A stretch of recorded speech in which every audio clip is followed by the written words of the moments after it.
Hey, what's up guys? Welcome back to another video.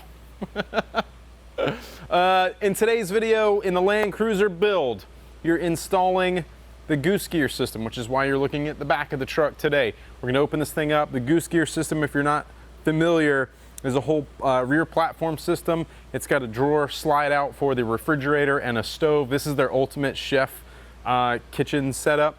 And it's got another storage drawer and all that kind of stuff. It's a modular system. It's very cool. It's very neat. And I'm excited to install it. So that's what we're doing today. I've got to get some of the crap that's in here out of here. You'll see what I mean because it's kind of a mess. We'll look at it in a second and then we'll get to installing this. Now, in all reality, a mess to me is probably not as bad as you guys might think because I'm sort of OCD when it comes to organization. Oh shoot, this is locked.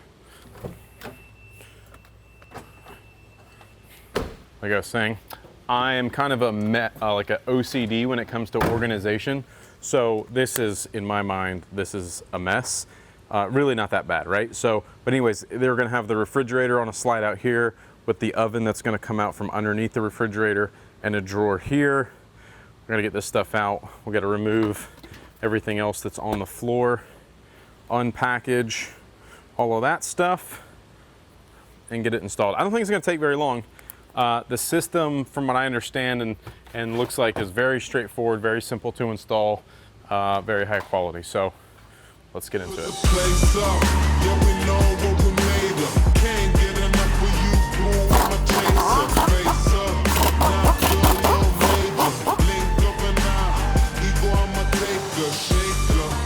So the first part of this is to get this floor piece down. This is like the foundation of the whole thing. So this is going to bolt down into a lot of those factory holes that you saw us just like pull all those brackets out of. And then the drawer modules, as they refer to them, will start bolting down into the locations that they've already pre-drilled all the mounting holes for that. So as soon as we put anti-seize on these, you guys know if you've watched any of my previous videos, I'm a stickler for anti-seize. So we'll get all these prepped with anti-seize and we'll start putting them in the holes.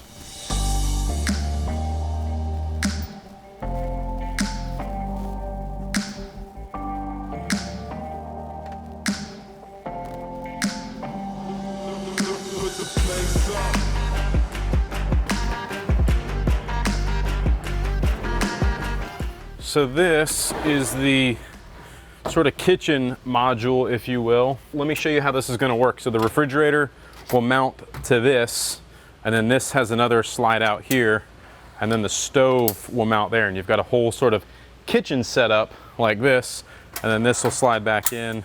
These lock in place too, locking drawer slides, and that'll lock in place. It's got places where you can strap down your refrigerator and that kind of thing so they're not bouncing around. So that's how that works. Now there's another drawer system that goes on this side, full length drawer to organize stuff.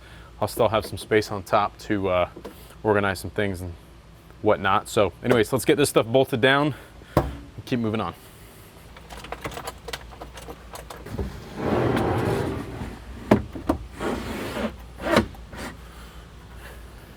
All right, here's an install tip for you. I found that it was easiest to take the top off of this drawer module if you're installing it because you have to loosen up these brackets and slide them into place to be able to bolt into the front, which isn't so bad with the top on, but to get to the rear ones, you certainly want to take the top off to get to those. Now, be careful because the nuts that hold the top on are right down here inside this channel and they can move very easily. This is just like extruded aluminum, but taking the top off certainly is going to make this easier. All right guys, the whole system is in. It is so cool.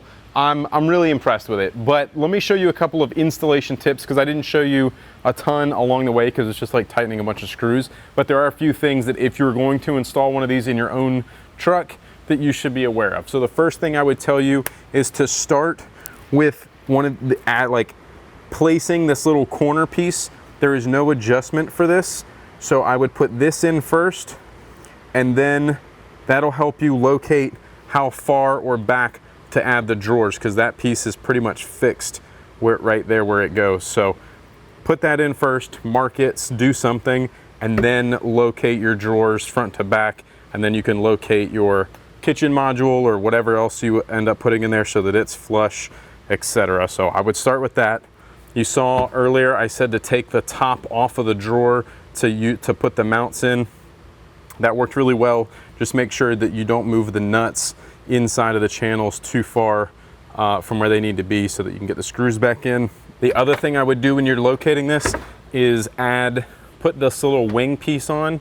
It clips in on the hinges. It's a really cool hinge system, but they clip in, and put that on so that you can position, again, get that drawer and all that stuff sort of positioned right here so that all that lines up as well. And then obviously you want these to be square. So that's sort of my install tip.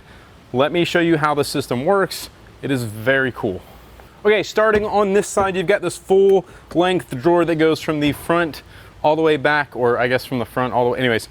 Inside the drawer is 37 inches. So you can see here, I've got a full long gun in here. So if that's something that you're interested in doing, you've got a full 37 inches, and obviously it's a little bit longer from corner to corner, and then it's 19 3/4 inches wide. So you can get quite a bit of gear in here. Now, if you're packing this out as sort of a active shooter, bug out type situation, obviously you can put a rifle, plate carrier, other gear in there, or if you're packing it out for camping, you can put your pots and pans and food and that kind of stuff in here as well. There's another compartment here on the side, as I showed you on the installation tips, where you can store some other stuff if you wanted to put recovery gear or straps, you know, that kind of stuff in there. Really, anything you want could go in there. Now, we should mention that these also have locks. So if you do have firearms or any other sensitive gear, equipment, camera equipment, things like that, you can lock this stuff up and make sure it is secure. And then you've obviously got sort of the kitchen area of this, which is sort of the big deal, the big focal point of this.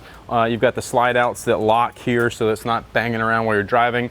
It comes to a stop. And then beyond that, you've got another one that has the stove, so you can set your stove up and do your cooking and that kind of thing. So really cool system. And then you can, you know, easily access whatever you have inside of your refrigerator here. Cook your food, get your other gears and supplies in there. And then to push this back in, you're gonna release that just by pushing in on it. And then this one pushes down. It's gonna stow away, and it's nice and secure in there. You can hit the road. This thing's good to go. Another cool feature about the system is behind the refrigerator in the floor, there's a little hidden door with a lock on it as well. So you can pull this out and store other things in here. So other valuables or other just random gear, again, recovery equipment, like whatever you want to stash in there. But that latch has a lock on it as well, which is, I think, a nice feature, a nice touch. And then I've got my wiring. I've still got a lot of work to do on this thing. I got a second battery installed in here, but I need to like set the whole system up. I've got an S-Pod and stuff like that. So those videos will be coming soon as well. I wish I could take this outside and show it to you and use it, but every time I work on this thing or make a video about it or whatever, it's raining outside. So maybe next time, guys, that's it. If you like this video, give it a thumbs up, subscribe to the channel if you aren't already, and I'll see you guys in the next video. Peace.